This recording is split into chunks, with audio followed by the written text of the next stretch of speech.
Lauren Phelps opened her eyes 5 minutes before the alarm clock rang. It was always like this. The internal clock worked with the precision of a chronometer.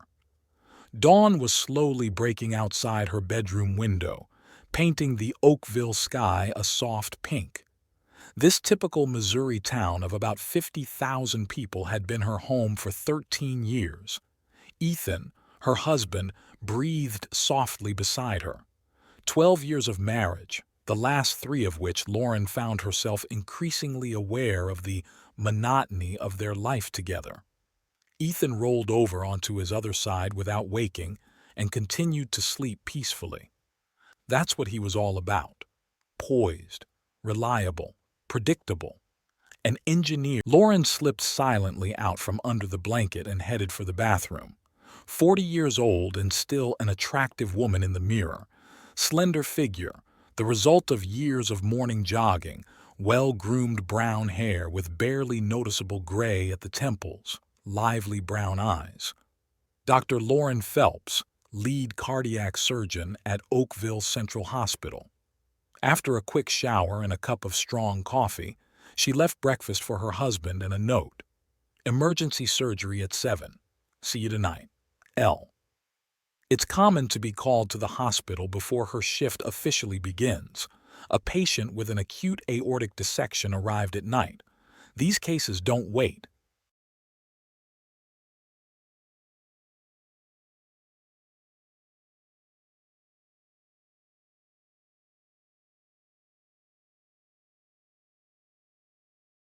Her silver Volvo drove smoothly into the half-empty morning streets. The radio tuned to the news wave, a professional habit of keeping up to date. Oakville was waking up. The first coffee shops were opening. Janitors were sweeping the sidewalks. Individual pedestrians were hurrying about their business. An ordinary morning of an ordinary city in middle-class America. At the hospital, Lauren was greeted with the usual respect. Nods from the orderlies, greetings from the nurses, brief professional exchanges with her colleagues. Over the years, she had earned a reputation as one of the best cardiac surgeons in the state. Many thought it unusual that a specialist of such caliber would prefer a provincial hospital to the prestigious clinics of metropolitan areas, but Lauren valued stability and the opportunity to really help people, not just sign insurance forms. Dr. Phelps, the patient is prepped, reported head nurse Carol, a full-figured woman with a practical short haircut and 20 years of operating room experience. Thank you, Carol. I'll meet you in 20 minutes. The process of preparing for surgery always had a calming effect on Lauren. Washing her hands thoroughly according to a well-established ritual, putting on the sterile gown, gloves, mask.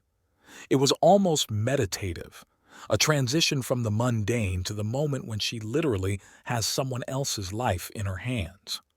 4 hours later, the surgery was successfully completed. The adrenaline that had filled her during the complex manipulations gradually receded, leaving behind the familiar feeling of satisfaction from a job well done. Another life saved. Brilliant work, Lauren. Dr. Reynolds, the older anesthesiologist, nodded to her with genuine admiration. No other man would have taken such a risk with such extensive dissection. Thank you, Marcus, Lauren smiled, removing her mask. Your support was impeccable too, as always. After the surgery, she filled out the necessary paperwork, checked on the status of the other patients, and went down to the hospital cafe. The time was nearing noon, and the room was filling up with nursing staff carving out minutes for lunch between shifts and procedures. Care to join me? Emma Chen, the neurologist and perhaps the only person in the hospital Lauren could call a close friend, pointed to a vacant chair at her table. Lauren nodded gratefully, setting down a tray of salad and mineral water. She'd been careful about her diet over the last few years. Come on, Emma rolled her eyes. If everyone just did their job like you, we'd have a paradise instead of just a provincial hospital. Lauren smiled weakly. She appreciated her colleagues' compliments, but she also realized that professional accomplishments were only part of life. A part that, unlike her personal life, was shaping up brilliantly. "By the way, don't forget the 4 o'clock meeting," Emma reminded her as she was about to leave, discussing delegates to the San Diego conference. "Sure," Lauren nodded, though she was mentally preparing to say no. Such events seemed like a waste of time to her. Endless reports on what she already knew and small talk with colleagues with whom she had nothing in common but her profession. After lunch, her day continued with routine consultations, rounds on post-op patients and paperwork. At 4 o'clock, though, she made her way down to the conference room where Chief Medical Officer James Burke was already starting the meeting. "There's our star." Burke, a large man with a mane of gray hair and a loud voice, pointed to Lauren as she entered. "Have a seat, Dr. Phelps. We were just discussing candidates for the International Cardiology Conference in San Diego, and your name is at the top of the list." Lauren opened her mouth to politely decline, but Burke continued, "And don't think twice about backing out. Your paper on minimally invasive techniques for aortic dissection has created a sensation in professional circles. There will be luminaries from all over the world at the conference."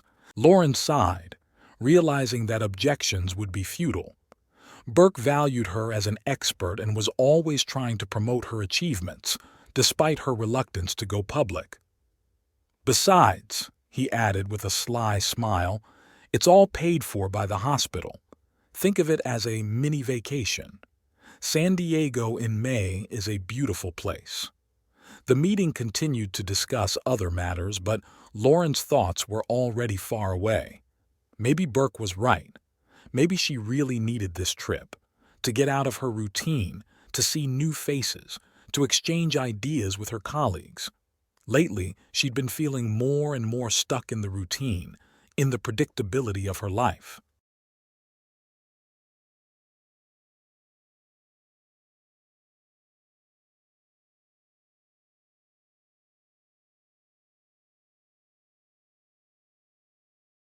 When she got home that evening, she found Ethan in the living room in front of the TV. As always on Tuesdays, he was watching a wildlife documentary. Serious face, thin-rimmed glasses, neatly trimmed blonde beard with flashes of gray.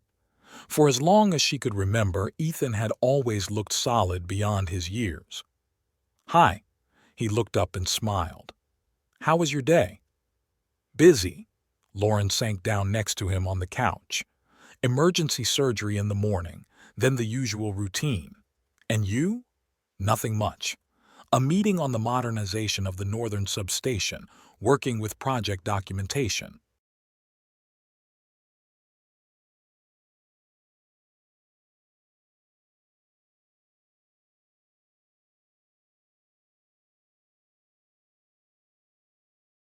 Ethan always talked about his work calmly and without enthusiasm, as if it were something ordinary. However, it was the same way he treated everything else in his life. Poise was his middle name. It was a trait that had once attracted Lauren. After a tumultuous college relationship and several emotional affairs in medical school, Ethan's dependability had seemed like a safe haven. Now she sometimes wondered if that harbor had turned into a swamp. "Dinner's in the fridge," Ethan said. "I made lasagna from your mom's recipe."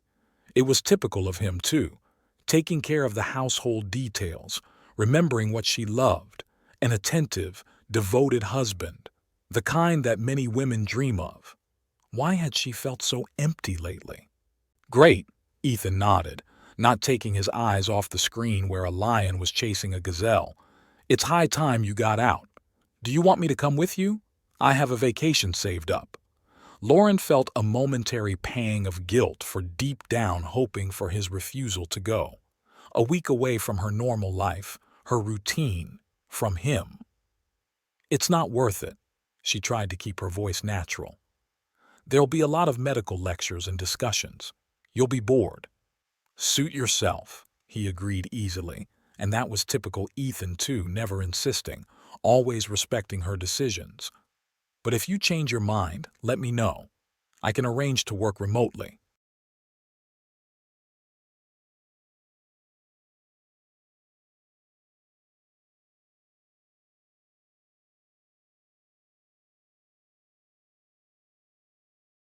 Later, lying in bed and listening to the measured breathing of her husband who was already asleep, Lauren reflected on her life.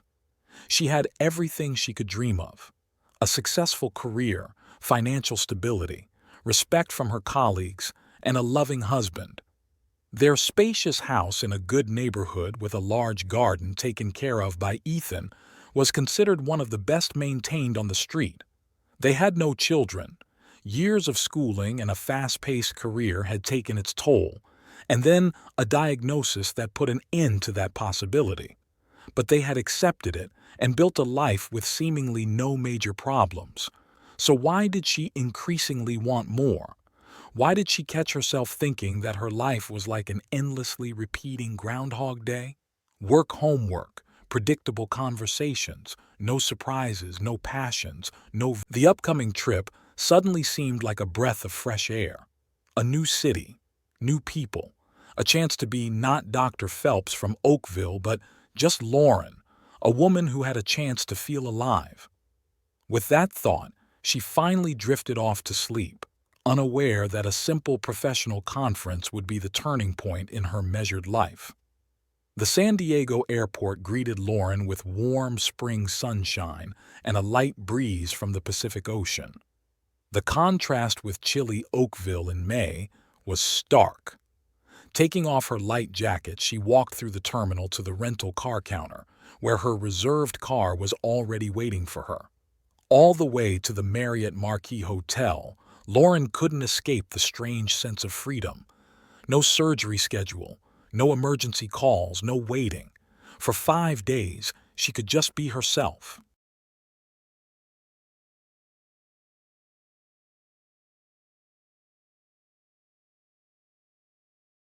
The hotel room was spacious, with a panoramic view of the bay and the yacht marina.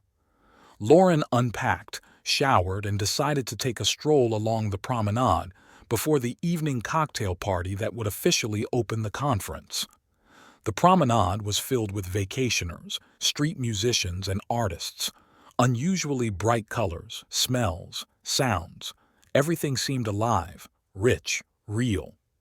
Back at the hotel, Lauren changed into an elegant black dress, not too formal, but understated enough for a professional event. One last look in the mirror confirmed that she looked flawless. The hotel banquet room was filled with people in business attire with badges from various medical facilities. Lauren got her badge at the entrance and headed straight for the bar. A glass of wine would help with the slight social awkwardness she always felt in these situations. Dr. Phelps? Lauren Phelps from Oakville Central? A deep male voice with a slight accent sounded nearby. Lauren turned around and met the gaze of a tall man about her age. Dark hair with sagebrush at the temples, expressive gray eyes, clearly defined lips and a half-smile. The impeccable dark blue suit fit him as if it were part of his body. "Yes, that's me." Lauren extended her hand for a handshake. "Gavin Thornton." Lauren felt slightly embarrassed. She usually took professional compliments calmly, but this time something was different. Maybe it was the look in Dr. Thornton's eyes which showed more than just professional interest. "Thank you." She took a sip of wine. "Just trying to make the surgeries less traumatic for the patients." "Modesty adorns the professional," Gavin smiled. "But we both know that your approach is revolutionary. I hope to hear more at your presentation tomorrow. Are you speaking in the main program?" "Yes, at 11 in the Coronado room." Lauren was surprised at how easy it was for her to keep up a conversation with this stranger. "Are you presenting something at the conference?"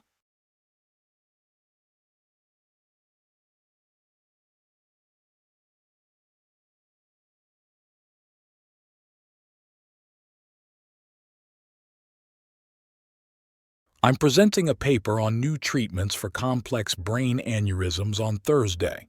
Gavin gestured to the waiter who came over with a tray of champagne. Let me offer you a more dignified drink than this. Misunderstanding from the bar. Lauren accepted the glass, noting how naturally Gavin had taken the initiative. Everyone in Oakville knew Dr. Phelps as a strong-willed, independent woman. Here, however, she suddenly found that she was pleased to feel a man's energy, strength, confidence at her side. They spent the next 2 hours moving from one group of guests to another. Gavin seemed to know half the people there and easily introduced Lauren to his colleagues as if they were longtime friends. By the end of the evening, they found themselves in a small group discussing the latest trends in cardiology. And Lauren was surprised to find that Gavin, being a neurosurgeon, was well versed in her specialty as well. Medicine doesn't tolerate narrow-mindedness, he explained when they were finally alone together. The brain, the heart, and the whole body is a single system. How can you understand one part without considering the others? There was something in his words that resonated with Lauren's own thoughts. She always wanted to see the big picture, not just the organ being operated on. It's getting late. Gavin glanced at his watch. Let me walk you back to your room. It's a big day tomorrow, and I'm afraid I've carried you on too long.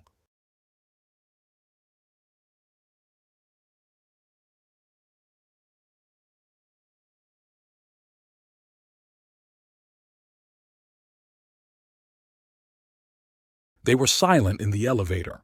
Lauren felt a strange tension, as if the air between them was electrified.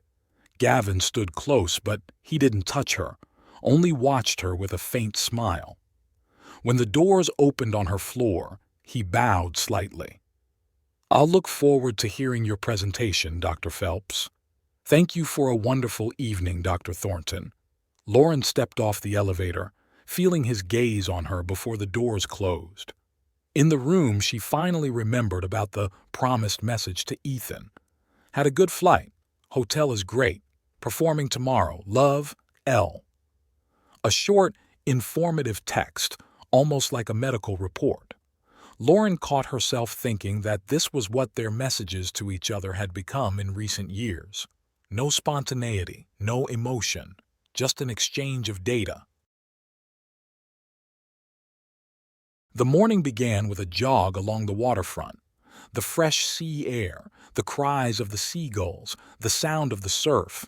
It was energizing. Lauren felt alert and focused, ready for her upcoming presentation. Her presentation went flawlessly.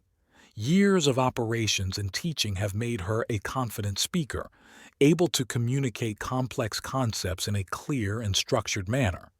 After her presentation, colleagues came up to her asking questions, expressing admiration, but she kept finding herself looking at Gavin, who was sitting in the third row, listening intently, occasionally jotting down notes in his notebook. Delightful, he said when he finally approached her after the crowd of congratulators had died down. How about lunch? You deserve a break and a good meal. Lauren wanted to say that she had other sections of the conference planned that she was going to attend, but instead she heard her own voice. I'd love to. Gavin brought her to a small restaurant on the ocean front, away from the center and tourist routes. A table was reserved on the terrace overlooking the boundless blue. Have you been here before? Lauren asked as they settled at the table. I come to San Diego a lot. My sister and her family live here, Gavin explained, studying the wine list. This restaurant is my personal discovery. Best seafood in town and hardly any tourists.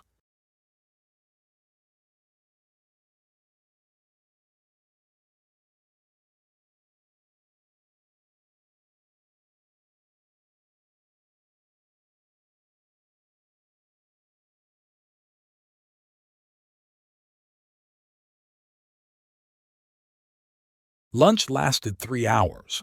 They talked about medicine, about traveling, about books, about jazz, which, as it turned out, they both loved. Gavin talked about his work in Boston, about complicated surgeries, about medical missions to developing countries. Lauren shared stories from her provincial practice, her views on healthcare reform, and impressions from scientific articles she had read. The wine, the sun, the sound of the surf, and the unexpectedly light conversation created an atmosphere of unreality, as if they were not at a professional conference but on vacation. Lauren was embarrassed. When was the last time she'd really laughed? Not out of politeness, not supporting someone else's joke, but from the heart. With Ethan, they'd long ago stopped joking, their communication reduced to discussing household issues and occasional exchanges about work. "Are you married?" Gavin asked, noticing her thoughtfulness. "Yes," Lauren touched her wedding ring. 12 years. My husband is an engineer, works for a power company." "Lucky man," Gavin raised his glass. "To your husband. He has a treasure and I hope he appreciates it." Lauren returned to the hotel in the evening with a sense of inner uplift. It had been a long time since she'd felt so alive, so real. Being with Gavin had released something deep inside, some part of her personality that for years had been mothballed by the routine and predictability of life in Oakville.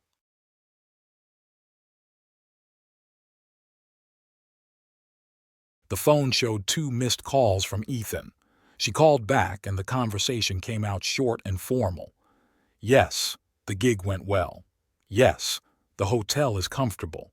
No, nothing special going on. Just a regular conference." Somehow she hadn't told him about Gavin. I mean, it wasn't a big deal, just professional networking, lunch with a colleague. But something kept her from mentioning the new acquaintance. The next 2 days passed in a similar rhythm.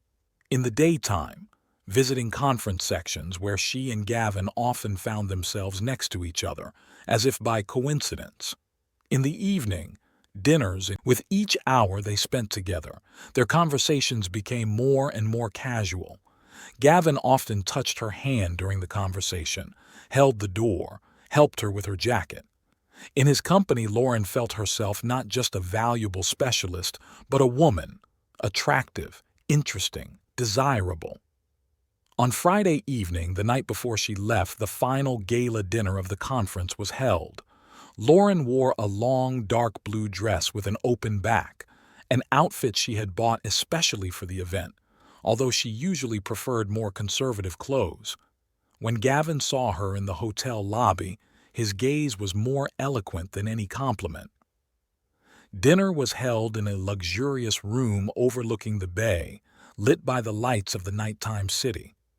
They sat at the same table with a few colleagues, but talked mostly to each other. After the formal part, "I'm not much of a dancer," she admitted. "Dr. Phelps, that can't be a problem for someone with your hand-eye coordination." Gavin smiled as he led her onto the dance floor. She let him lead, obeying the movements of his body, feeling the warmth of his palm on her bare back. Something unfamiliar spilled inside, a mixture of excitement, anxiety, and some almost forgotten joy. When the music changed to a slow song, Gavin pulled her closer, and Lauren didn't pull away. They danced in silence, and in that silence there was a tension that was impossible to ignore. "Shall we go out for some air?" he suggested when the tune ended. The promenade was lit by lanterns and almost empty. Most of the tourists had already gone to their hotels and restaurants. They walked slowly, not touching each other, but feeling the "Lauren," Gavin stopped and turned to her. "I know this is going to sound cliché, but these days with you have been special to me." She was silent, not knowing what to say in response. Somewhere in the back of her mind flashed the image of Ethan, calm, dependable, waiting for her return. But the reality of the present moment was stronger. The sound of the waves, the smell of the ocean, the man looking at her with undisguised desire. "For me too," she finally exhaled. Gavin stepped forward, his hand on her waist. "We're adults, Lauren. We're entitled to happiness, to passion, to a life full of emotion, at least for one night." His face was so close. "Do you have a wife?" Lauren asked the question, mentally knowing what the answer would be. Anything to justify what was happening between them. "Yes." Gavin didn't look away. "Olivia. We've been married 15 years. We have 2 children, but our marriage, it's long been just living together. We stay together for the children, for social status, for material considerations. Lauren realized he was probably saying what she wanted to hear. But in that moment, she didn't care. For the first time in years, she felt truly alive, desirable, free from the shackles of routine and expectation. "Come on." She squeezed his hand and led him back to the hotel. They were silent in the elevator, but when the doors closed, there was no room for doubt in the room. Only desire, only here and now. Gavin was tender and passionate at the same time, attentive to her body, to her reactions. What was happening between them was more than just a physical act. It was a release, a return to herself, to her true desires and feelings. Later, lying next to him in the dark, Lauren felt a strange mixture of euphoria and guilt. Part of her wished that night would never end, that reality with its obligations and consequences would never return.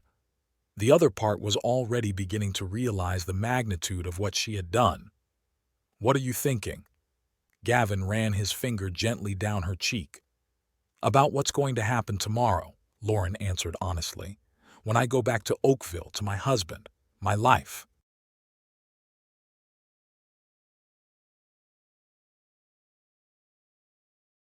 "And what if you don't?" I could hear the smile in his voice. "What if we start over? You're a terrific surgeon. You'd be welcome at any hospital in Boston. We could—" "Don't." She put her finger to his lips. "Don't make promises you can't keep. We both know reality is more complicated than that. You have a family, kids. I have a husband, a career in Oakville." And yet, he wouldn't give up. "I think about the fact that meeting you wasn't a coincidence. I've seen your work. I've followed your publications. When I heard you were going to be at this conference—" Lauren raised herself on an elbow, staring at his face in the darkness of the room. "Are you saying you were specifically looking for me?" "Let's just say—" Gavin pulled her in for a kiss. "I was hoping for a professional introduction. But I didn't expect you to be any more beautiful than I'd imagined. And I certainly didn't plan on—" The word "fall in love" hung in the air, sounding both exciting and unsettling. Lauren knew it was too much, for 5 days of acquaintance, for one night of passion. But something inside her responded to his words, as if confirming that she felt the same way. They spent the night together, talking, making love, making impossible plans for the future. At dawn, when Gavin finally fell asleep, Lauren stared at his face for a long time, memorizing every feature. She knew that in a few hours she would have to return to reality, to her old life. But something told her that nothing would ever be the same again. In the morning, they ate breakfast in silence in the room, avoiding talking about the future. Gavin helped her pack her things, hailed a cab to the airport. They stopped at the hotel exit, looking at each other with regret and an unresolved question. "I'll call you," Gavin said, squeezing her hand. "And we'll work something out." Lauren nodded, not believing but wanting to believe. He kissed her the last time in public, unbidden, as if asserting his right to this woman in front of the world. All the way to the airport, Lauren stared out the cab window at the passing San Diego, which for those 5 days had become for her a symbol of another life. Bright, passionate, full of emotion. A life she was leaving behind as she returned to her responsibilities, to her husband, to the routine of Oakville. On the airplane, she remembered every moment spent with Gavin, every touch, every word. Part of her regretted what had happened, afraid of the consequences. Another part felt liberated and awakened to new possibilities. Oakville greeted Lauren with a chilly spring rain. After sunny San Diego, the gray sky and wet asphalt seemed especially dreary. Ethan was waiting for her at the airport with a bouquet of her favorite lilies and a patient smile. "How was the conference?" he asked, helping her load her suitcase into the trunk. "Productive," Lauren answered briefly, avoiding his gaze. Lots of interesting presentations, new contacts. Glad you were able to take your mind off the routine. You look rested. The house was perfectly tidy, with fresh flowers in a vase on the dining room table and the aroma of roasting meat wafting from the oven. Ethan, as always, had taken care of everything. Lauren felt a prick of conscience. She had betrayed this reliable, caring man who had been a pillar in her life for 12 years. "I'll take a shower and unpack," she said as she headed for the stairs. In the bathroom, Lauren stood under the hot jets for a long time, as if trying to wash away not only the fatigue of the trip, but also the memories of the past week. The rational part of her mind told her to forget Gavin, to focus on her work and marriage, to get back to her normal life. But in the back of her mind was the hope that he would actually call, that their story would continue.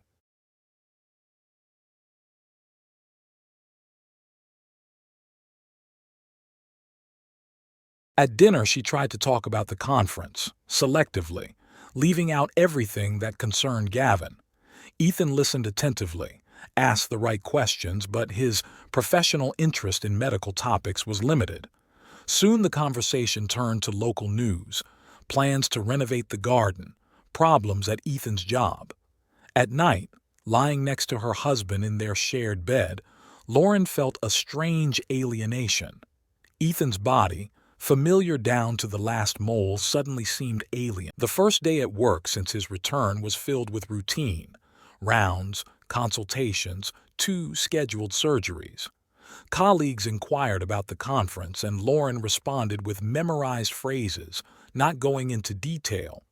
Even Emma, noticing her absent-mindedness, asked if everything was all right. "Just acclimatizing," Lauren lied. "The flight, the time zone change." She checked her cell phone every 15 minutes. Gavin had promised to call, but it had been 2 days since the breakup and she hadn't heard from him. Maybe this was just a resort romance for him, a moment of weakness, or was he giving her time to recover? On the 3rd day after his return, the phone finally rang from an unfamiliar number. "Lauren," Gavin's low voice made her heart race. "I'm sorry I didn't get in touch sooner. There were complications." "What kind of complications?" "Olivia suspects something. She's been asking weird questions about the conference the last few days, checking my phone when she thinks I can't see. I've had to be careful." Lauren felt nausea rise to her throat. She'd tried not to think about Gavin's wife, imagining her as an abstract figure far removed from reality. Now the woman was becoming concrete jealous, suspicious, perhaps suffering. "Maybe this is a sign that we should stop," Lauren said quietly, not believing what she was saying. "No," Gavin's voice was determined. "I can't stop thinking about you, about us. We'll find a way to meet. I'll be in Oakville on business in 2 weeks. No one will suspect anything weird about a business trip."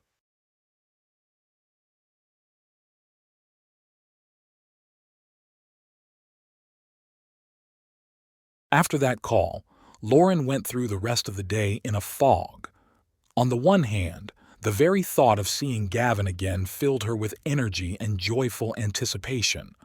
On the other, the guilt she felt for Ethan, for her patients, for her co-workers, even for Olivia Thornton, a stranger to her. The next 2 weeks became a strange mixture of anticipation and fear.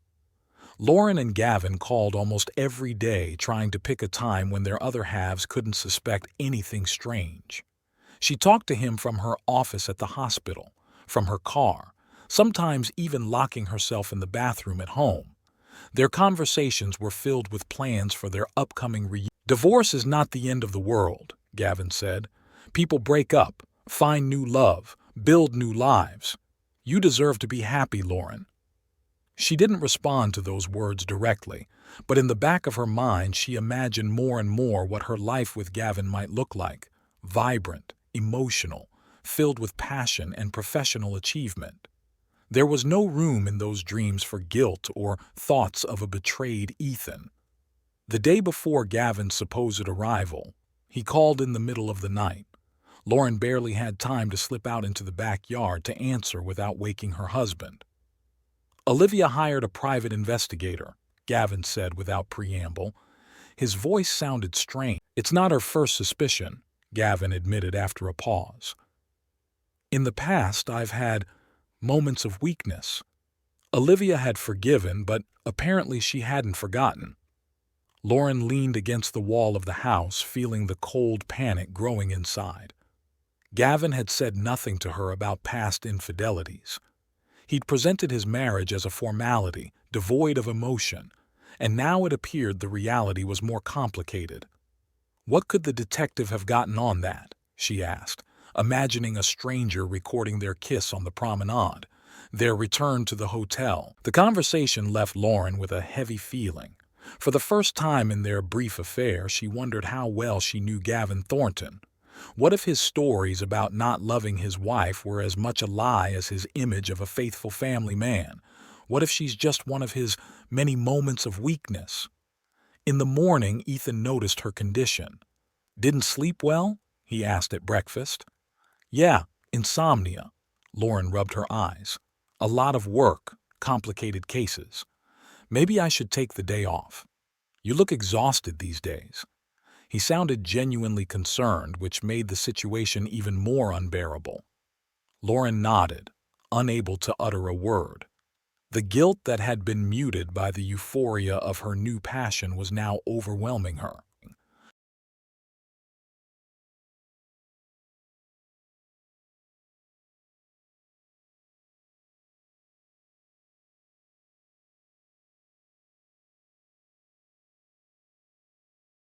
At the hospital, the day passed in tense anticipation.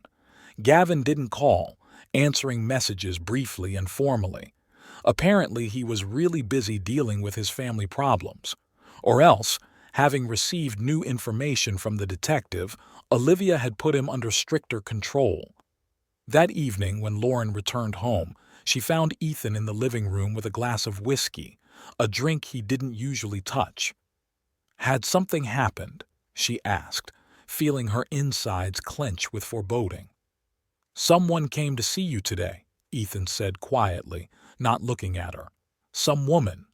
She said she was Olivia Thornton. Said she had important business with Dr. Phelps." Lauren felt the blood drain from her face. Had Gavin's wife really decided to make a personal visit? What could she say to Ethan? "And what did you say?"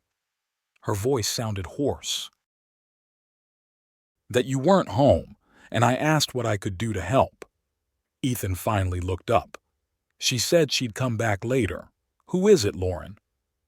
"Must be the patient's wife." Lauren tried to speak calmly. "I had a complicated case before the conference. There may have been complications."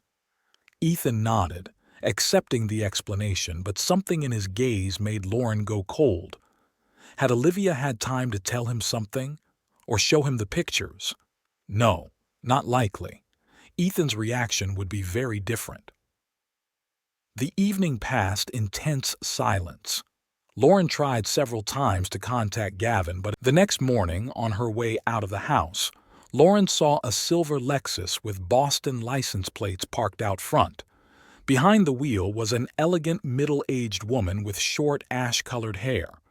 Their gazes met, and Lauren immediately realized who it was. Olivia Thornton looked nothing like Lauren had pictured her. Not an exhausted housewife, not a fading socialite, but a well-groomed, strong woman with a cold calculation in her eyes. She made no attempt to get out of the car or speak, just watched Lauren get into her car and pull out of the driveway. All the way to the hospital, Lauren felt like the Lexus was following her at a distance. It wasn't paranoia. Olivia was really following, not lurking, as if to make it clear that there was no getting away from her. At the hospital, Lauren hoped that the presence of other people would keep Olivia from making a public scandal. But the woman didn't go inside, instead staying in her car in the parking lot. That was an even more troubling sign. She was waiting for the right moment. Unable to concentrate on her work, Lauren tried calling Gavin again and again. His cell phone was still not answering. In desperation, she called the Boston Medical Center where he worked and learned that Dr. Thornton had taken an unscheduled leave of absence for an indefinite period of time. By lunchtime, panic had peaked. Lauren canceled her remaining consultations and, citing her poor health, left the hospital through an emergency exit, hoping to avoid seeing Olivia. But as she drove away from the hospital, she saw the same silver Lexus in her rearview mirror. At home, Lauren literally flew inside, slammed the door shut, and locked it. Her hands were shaking so badly that she struggled with the phone, dialing Gavin's number. Again, the answering machine. This can't be happening, she thought. He couldn't just disappear, leave me to deal with the consequences alone. Half an hour later, the doorbell rang. Looking through the peephole, Lauren saw Olivia, calm and collected, wearing a strict dark gray suit. Her first impulse was not to open the door, but she realized that sooner or later this meeting would take place. On the threshold, they studied each other in silence. Olivia Thornton was taller than she looked from a distance, with delicate features and piercing blue eyes. "Dr. Phelps," her voice was surprisingly melodic. "I believe you know who I am. Mrs. Thornton." Lauren forced herself to endure her gaze. "Come in."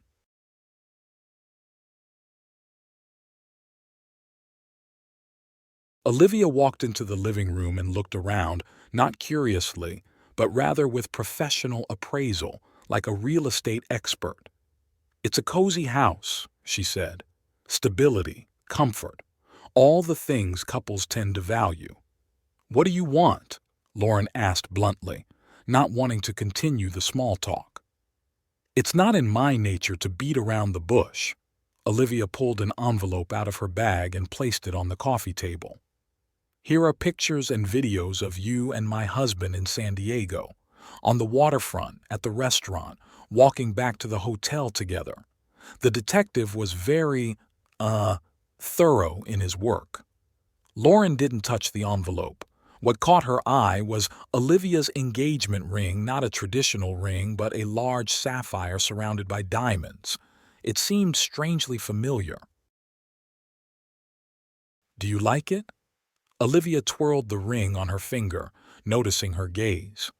"Gavin gave it to me for our 10th wedding anniversary. Said the sapphire reminded him of the color of my eyes." Lauren's heart skipped a beat. It was the exact same ring Gavin had described in San Diego as they lay in bed dreaming of the future. "When we're officially together," he was saying, "I'm going to give you a sapphire ring. It's exactly the same shade as your eyes in the sunset light." "Don't be surprised," Olivia continued, noticing her reaction. "Gavin wasn't very original in his romantic gestures. Believe me, you're not the first or the last woman he's promised that ring to, or a new life together." Lauren sank down onto the couch, feeling the emptiness growing inside. Olivia remained standing, watching her with an expression that mixed contempt and pity. "Oh, why are you here?"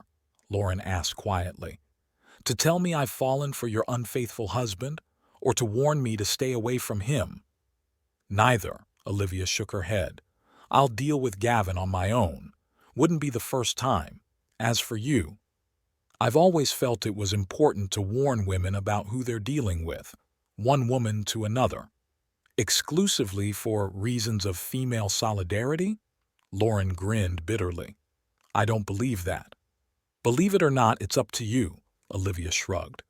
"But I think my husband's mistresses should know the truth about him, about the promises he never keeps, the way he disappears at the first sign of trouble, about how he keeps coming back." "What about your visit yesterday?" Lauren asked. "You spoke to my husband." "Oh, that," Olivia smiled slightly. "I just wanted to assess the situation, see if he knew anything. Apparently not. Not yet." The last word hung in the air like an invisible threat. "What are you going to do?" Lauren stood up, feeling the need to be on the same level as this woman. "With Gavin, like I said, it's my business. As for you and your husband, that's up to you, Dr. Phelps, how much you value your marriage and your reputation. Olivia again pointed to the envelope on the table.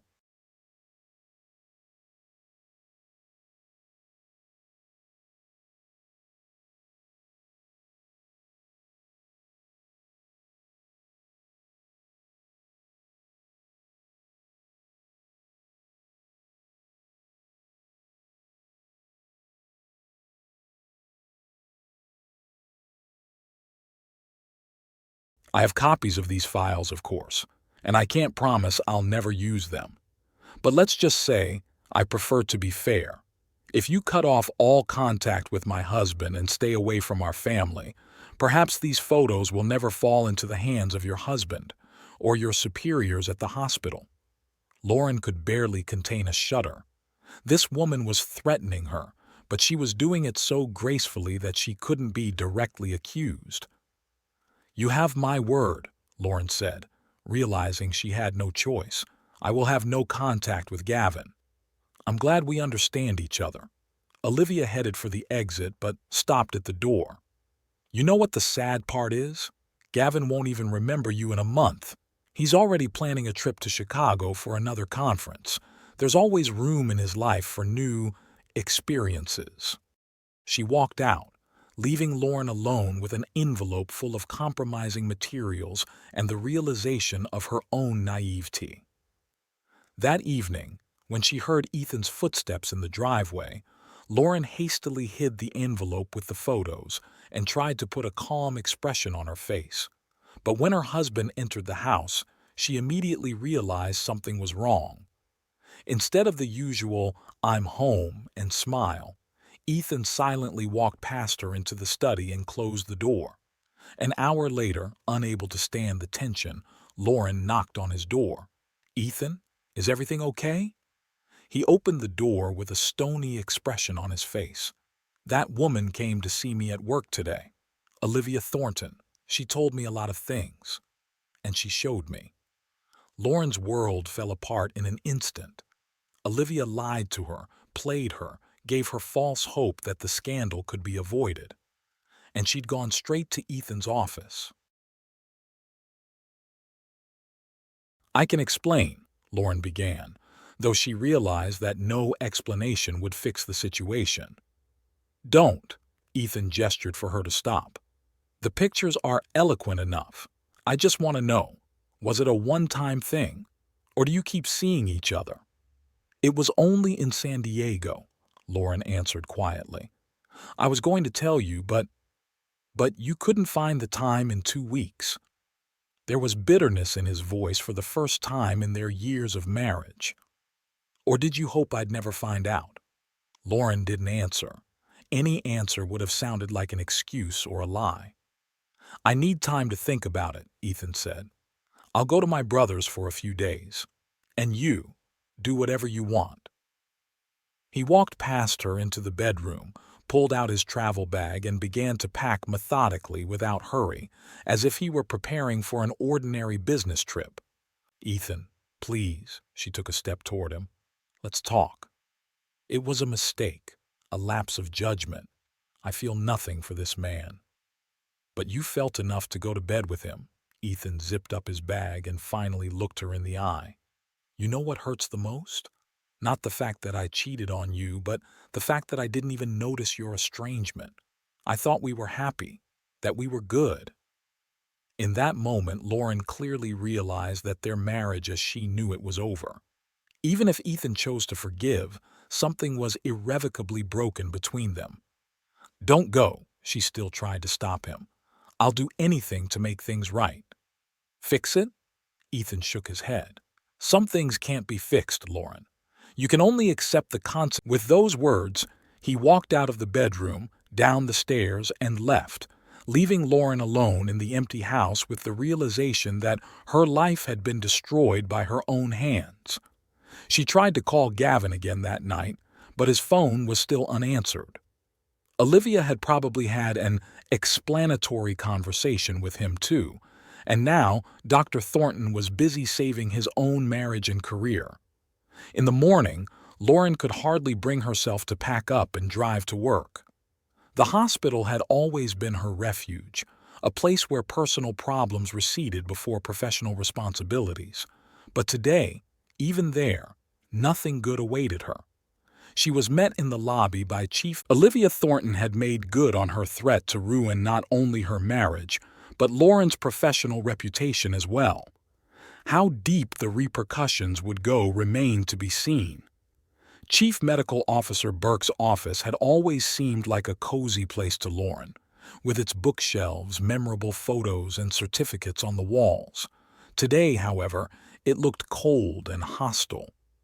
Burke sat at his desk with an impenetrable expression, a familiar folder of photographs in front of him. "Have a seat, Dr. Phelps." His voice sounded formal without the usual friendly tone. Lauren sank into the chair, feeling weak in her knees.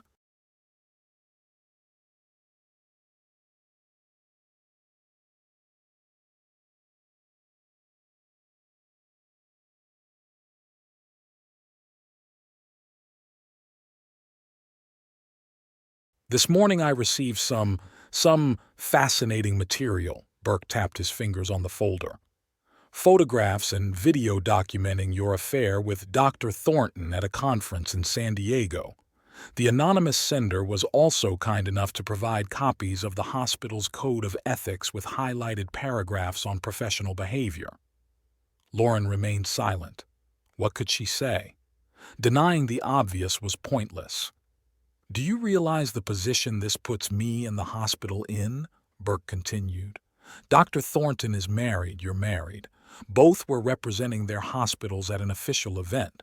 Your, actions compromise not only you personally, but the reputation of our institution."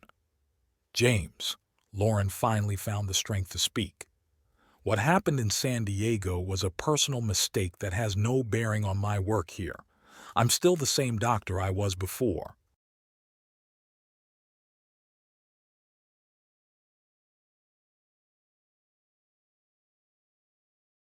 "No, Lauren." Burke shook his head. "You're not the same doctor. Because trust is the foundation of our profession. Trust with patients, with colleagues, with society. How can I be sure that a doctor who can cheat in his personal life won't cheat in his professional life?" "That's absurd," Lauren objected. "My personal life has nothing to do with my qualifications." "In a perfect world, maybe," Burke agreed.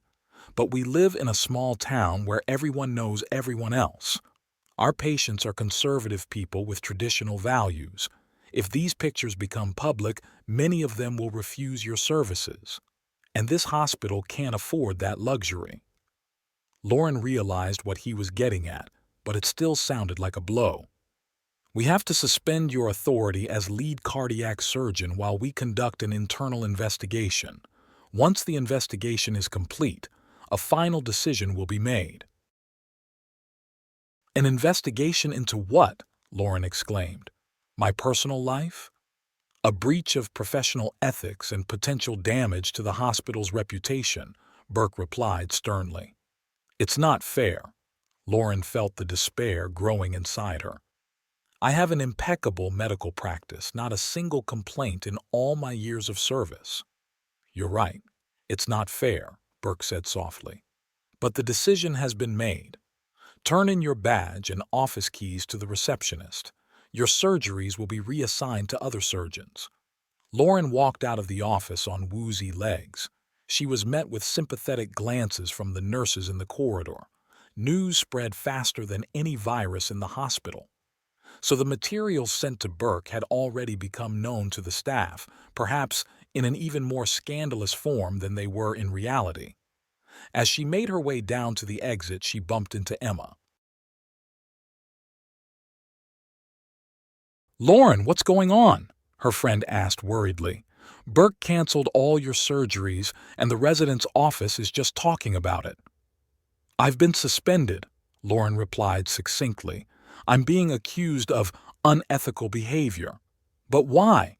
Why?" "I had an affair," Lauren admitted, "at a conference, with a married doctor. Someone had sent the pictures to Burke." Emma gasped, covering her mouth with her palm. God, Lauren, what can I do? What can I do? Nothing, Lauren grinned bitterly. Except build a time machine so I can go back and not make the biggest mistake of my life. When Lauren returned home, she found that all of her things had disappeared from her bedroom. The closet was empty. There was no makeup on the dressing table, and her toothbrush and shampoos had disappeared from the bathroom. It was as if she had On the kitchen table was a note. I've picked up my things and moved them to my brother's place. You'd better find another place to live. I'm putting the house up for sale in a week. I. A short message written in Ethan's neat handwriting. No emotion or accusations. Just a statement of fact that their life together was over. Lauren sank into a chair, unable to move. In one day, she'd lost her job, her husband, her home. Where were her things? Where had Ethan taken them? And where would she live now? As if in answer to her thoughts, the doorbell rang. A messenger stood on the doorstep with an envelope. "Lauren Phelps?" he asked. "Sign here, please."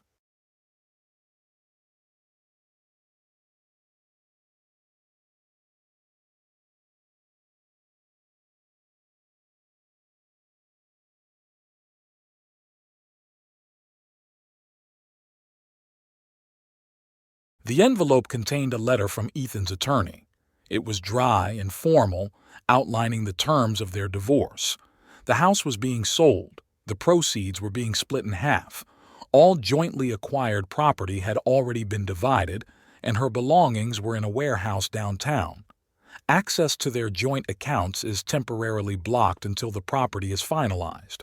The last paragraph made Lauren go cold. All of her savings were in joint accounts, so she had no access to her own money. The professional insurance was tied to the job she'd just lost. It appeared that Ethan, this calm and malleable man she thought of as weak-willed, had methodically stripped her of everything: her job, her home, her money, her reputation.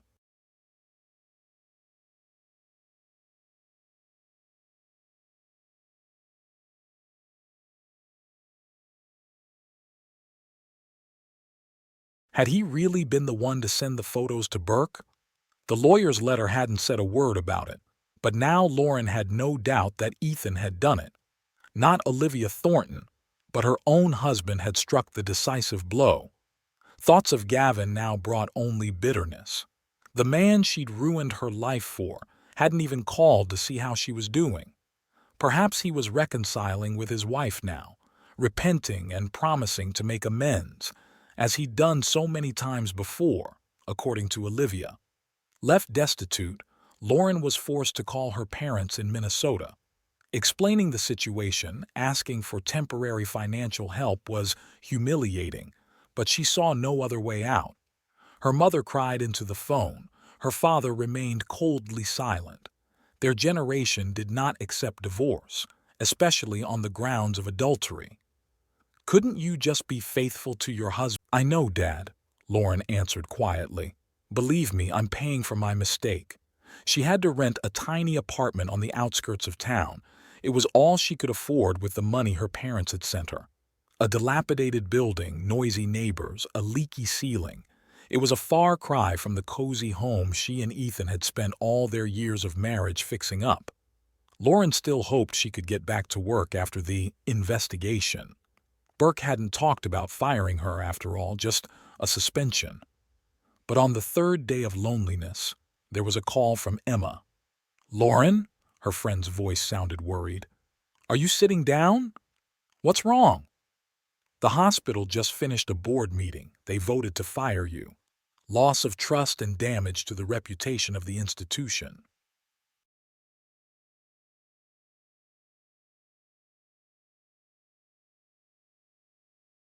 But how could they? Lauren felt her insides tearing up. No hearing, without an opportunity to defend themselves.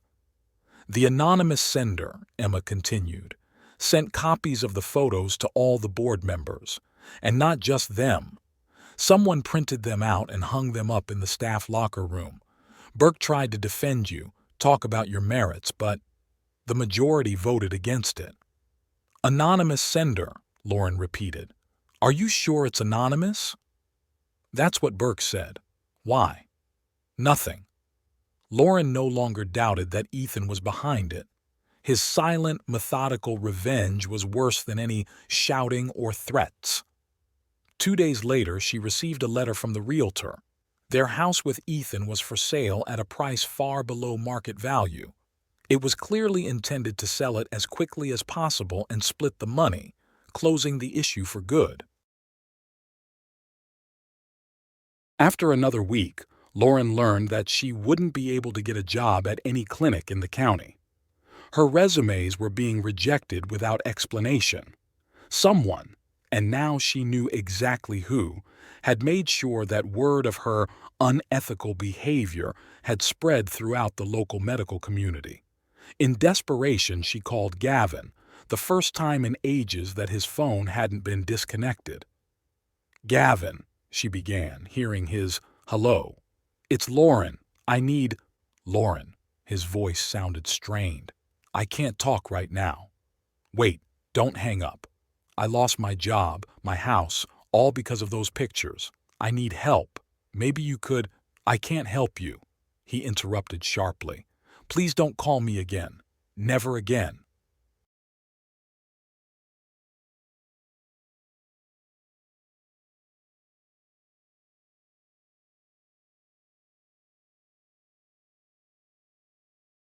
There were short beeps on the receiver. Lauren froze with the phone in her hand, unable to believe her ears. The man who had sworn his love to her, who had promised her a new life, had just slammed the last door in her face. Trying to figure out what was going on with Gavin, she searched the internet for news from Boston. It turned out that Dr. Thornton had also lost his job at the clinic. The newspaper article delicately skimmed the details, mentioning only breach of professional ethics and inappropriate behavior at an... In the clerk's office, Lauren got a new shock. Ethan did not just file for divorce. He demanded compensation for moral damages, provided evidence that he paid her tuition in medical school, supported her during residency, actually invested in her career, which she destroyed by her behavior. The San Diego photos were attached to the case as exhibits, now part of the official court record, available to the public. Privacy was out of the question. Back in her squalid apartment, Lauren opened her laptop and in desperation began writing letters to clinics in other cities, other states. Maybe away from Oakville she could start over, find a job. The replies came one after another, polite rejections without explanation. It seemed her reputation was ruined not only in her hometown, but beyond. Someone, and she already knew who, had made sure of it. In her search for information about Gavin, she'd stumbled across a socialite from Boston. The photo showed Olivia Thornton at a charity event, elegant, confident, with a glass of champagne in her hand. Standing next to her was an unfamiliar man, clearly not Gavin. The caption read, "Olivia Thornton, renowned divorce lawyer, and her new companion, financier Jonathan Reed." So the Thorntons' marriage had broken up too. But unlike Lauren, Olivia seems to have not just retained but strengthened her social standing. The answer came a few days later in the form of a dry note in a medical journal. Dr. Gavin Thornton, formerly head of the Department of Neurosurgery at Boston Medical Center, has accepted a job offer at the Mexico City Clinic. Colleagues regret the departure of an outstanding specialist. Exile. This is what befell Gavin.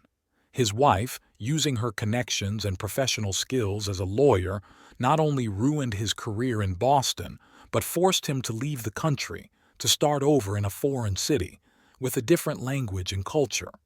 And apparently, she had done so without much damage to her own reputation.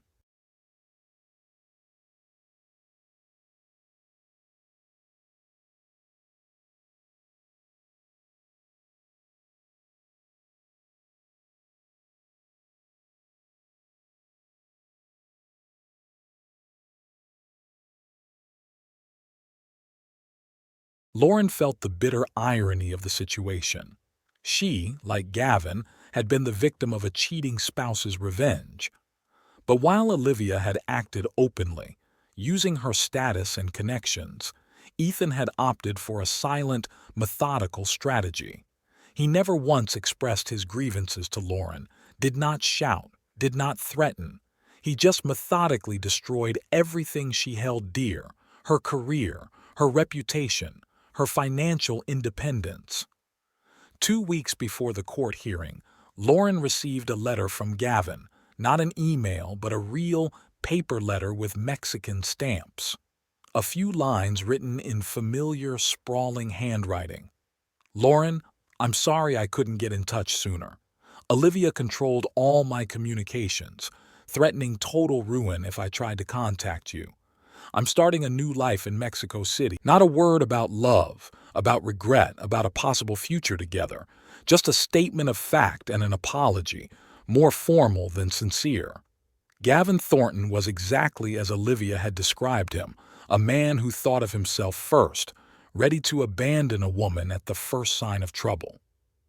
On the day of the trial, Lauren saw Ethan for the first time since he'd left.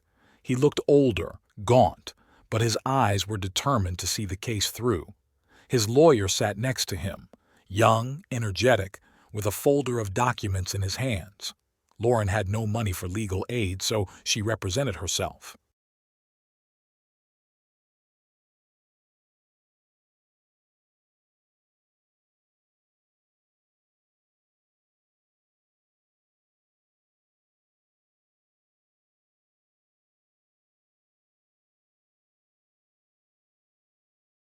The session lasted less than an hour.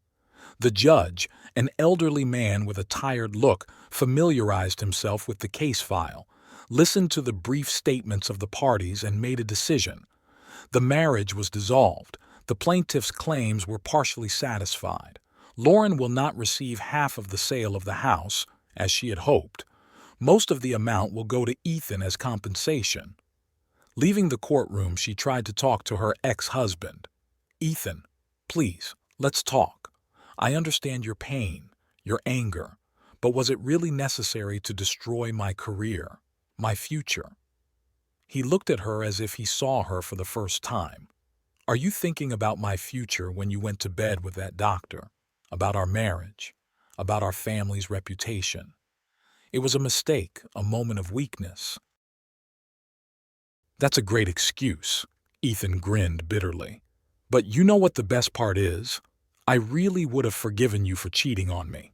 Yes, it would have hurt, but I loved you, Lauren. I could have found the strength to forgive and start over." "Then why?" She didn't understand. "Because you lied. You came home, you looked me in the eye, and you kept lying, talking to him on the phone, making plans to see him again.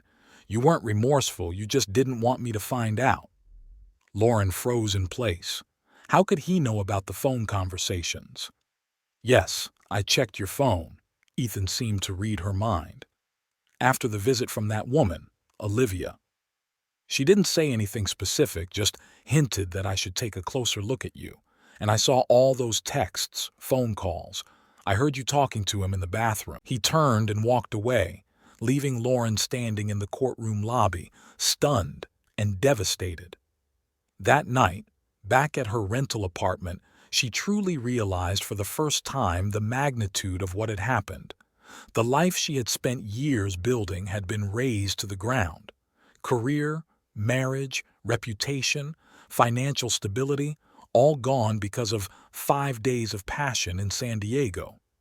And what did she get in return? A few days of illusion of love with a man who abandoned her at the first sign of trouble. Was it worth ruining her entire life for?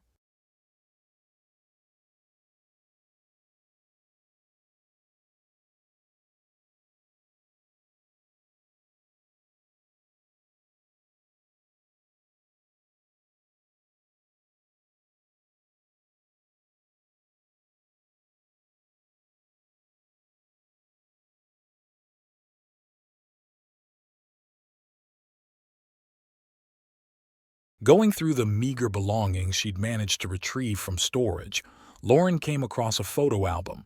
Her and Ethan's wedding, their first home, their trips together, the happy moments that now seemed like snapshots from someone else's life.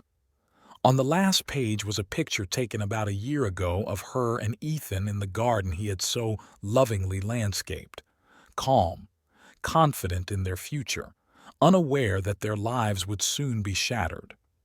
Lauren closed the album and set it aside. There was no getting back the past.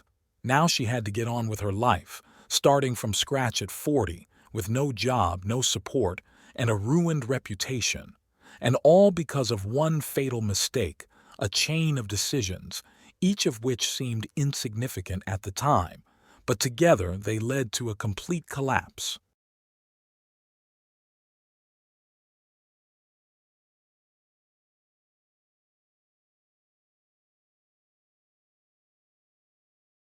So ended the story of successful heart surgeon Lauren Phelps from Oakville, who became a victim of her own self-confidence and short-sightedness.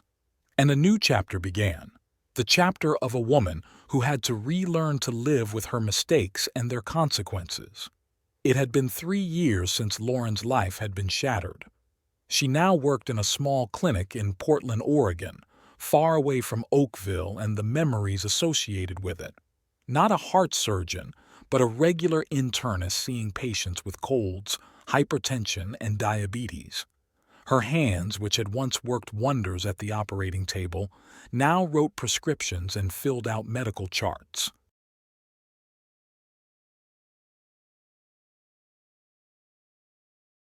The apartment she rented was small but cozy. Gradually, Lauren learned to live within her means, to appreciate simple pleasures, and not to look back on the past too often. New acquaintances and new interests came into her life. She even started writing articles for medical journals under a pseudonym, at least that way keeping in touch with big science. One day, while browsing the hometown news online, she came across a familiar name. Ethan Phelps, her ex-husband, was mentioned in an article about a fundraiser. Standing next to him in the photo was an unfamiliar woman, a short blonde woman with kind eyes and a warm smile. The caption read, "Ethan and Rebecca Phelps at the opening of the new wing of the Children's Hospital."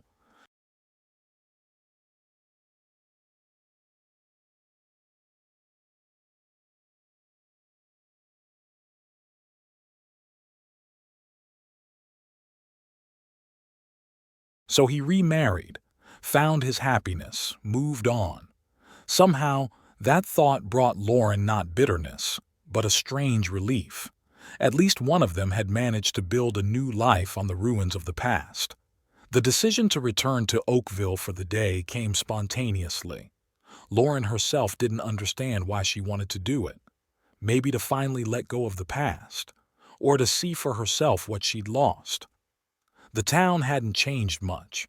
The same neat streets, the same stores and cafes. Driving past the hospital, Lauren felt a pang of regret. Here was the pinnacle of her career. Here she was, a respected specialist, not an ordinary doctor in a faceless clinic.